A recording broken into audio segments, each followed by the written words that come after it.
Valentine's ദിനത്തിന് മുന്നോടിയായി എത്തുന്ന വാലന്റൈൻസ് വീക്കിന് ഇന്ന് തുടക്കം. ഇന്ന് റോസാപ്പൂക്കളുടെ ദിനം. പ്രണയദിനത്തിൽ നൽകുന്ന പനിനീർ പൂക്കളുടെ നിറവുമായി ബന്ധപ്പെട്ടും രസകരമായ കുറച്ച് കഥകളുണ്ട്. പ്രണയികൾ പരസ്പരം റോസാപ്പൂക്കൾ സമ്മാനിക്കുമ്പോൾ സാധാരണ ചുവന്ന പൂക്കളാണ് തെരഞ്ഞെടുക്കുക. എന്നാൽ മഞ്ഞ, ചുവപ്പ്, വെള്ള ഇങ്ങനെ പല നിറത്തിലുള്ള പനിനീർ പുഷ്പങ്ങൾ നൽകുന്നവരുണ്ട്. ഓരോ നിറവും ഓരോ വികാരങ്ങളെ പ്രതിഫലിപ്പിക്കുമത്രേ. ചുവപ്പ് തീവ്രവും ഗാഢവുമായ പ്രണയത്തെ സൂചിപ്പിക്കുന്നു. നിറം വെള്ളയെങ്കിൽ നിഷ്കളങ്കമായ പ്രണയത്തിന് ഒരു പുതിയ തുടക്കമെന്നാണർത്ഥം. പിങ്ക് നിറത്തിലുള്ള റോസാപ്പൂ ആരാധനയും അഭിനന്ദനവും സ്വച്ഛശാന്തമായ ഇഷ്ടത്തെയും സൂചിപ്പിക്കുന്നു. മഞ്ഞ പനിനീർ പൂവ് ഊഷ്മളമായ സൗഹൃദവും ആനന്ദവും കരുതലും പ്രകടമാക്കുന്നു. വാലന്റൈൻസ് ദിനം എത്തും വരെ ഇനിയുള്ള ഓരോ ദിവസത്തിനുമുണ്ട് പ്രത്യേകത.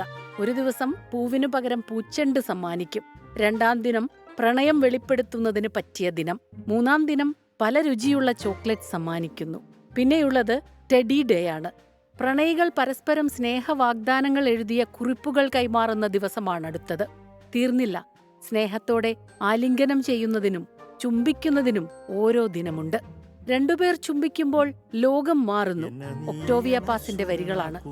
മതമാത്സര്യങ്ങളില്ലാത്ത, പകയും വെറുപ്പുമില്ലാത്ത, സ്നേഹവും പ്രണയവും നിറഞ്ഞ് ലോകം ഒരു മനോഹരമായ പൂന്തോട്ടമാകട്ടെ. നിന്നെ ഞാൻ അനശ്വരയാക്കട്ടെ ഈ ഗാനത്താൽ. Research desk 24. ഒക്ടേവിയ പാസിന്റെ ആ പ്രയോഗം കൊള്ളാം. രണ്ടുപേർ ചുംബിക്കുമ്പോൾ ലോകം മാറുന്നു എന്നത്.